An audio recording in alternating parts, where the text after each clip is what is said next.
There is something in our human nature that is attracted to bright and shiny things.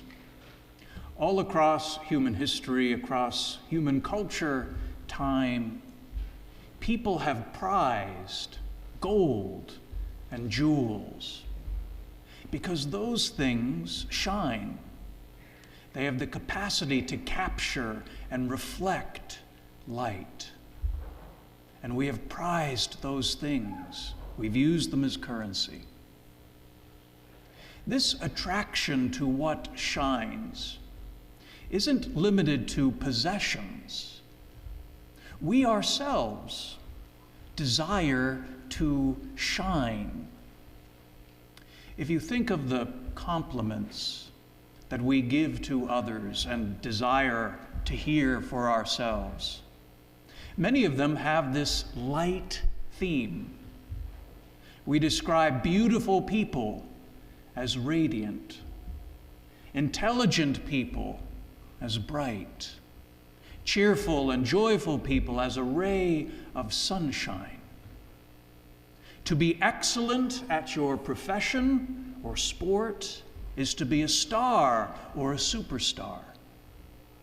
On the contrary, to live a dull life or to be dull is to be deprived of this quality of light.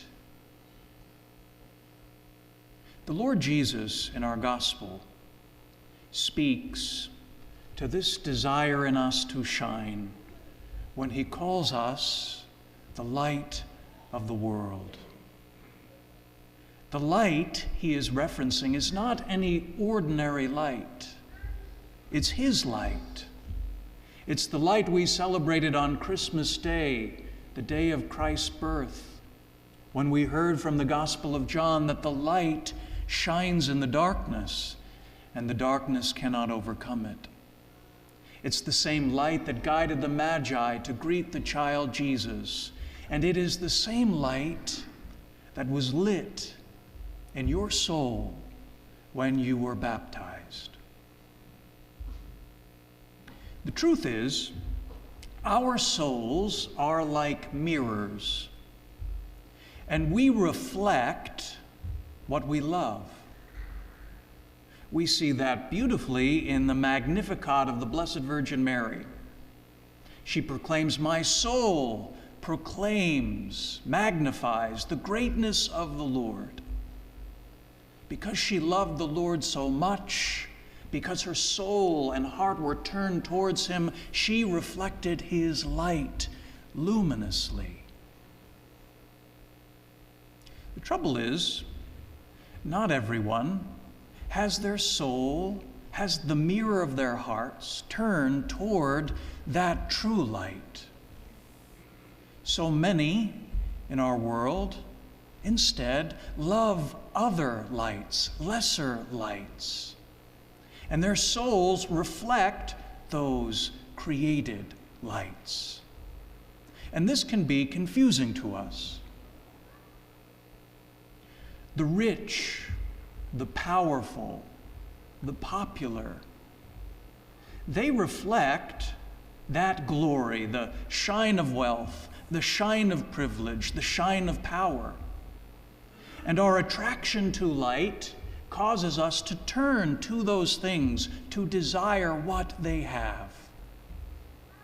But the truth is, the celebrities, the power brokers, they shine most brightly from a distance. And as you get closer to those things, as you come to possess them yourselves, you realize in disappointment that the light isn't so bright, that when you look close, there's dullness and sadness. Today, the Lord Jesus is inviting us to turn from those lesser lights.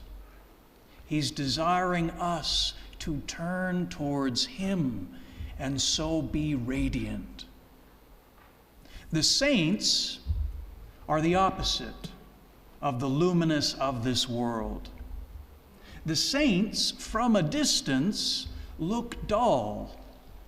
Their sacrifices, their hardships cause us to shrink from them, to think that their lives are empty and dark.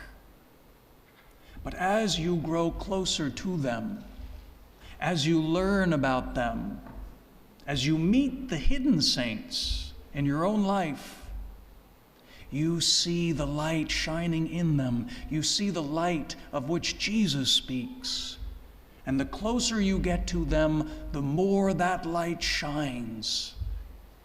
And the more we recognize how much better it is than the glitz and the glamour we so often pursue.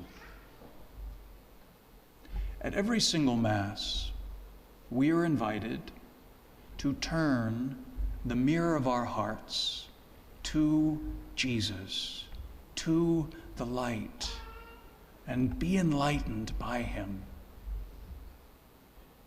Jesus has called you to reflect this light and to carry it out of these walls and into the world.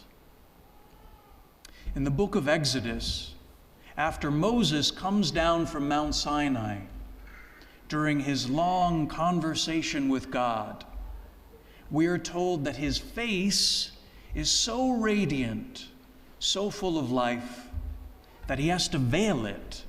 It's so distracting. Here, in this place, we come even closer to the living God. He enters us under the appearance of bread and wine, truly Jesus, and rekindles the light in us. But unlike Moses, we are not meant to veil that light. We are not meant to hide it. We are meant to reflect it into every corner of the world. And God has chosen you individually, specifically, to carry his light where only you can.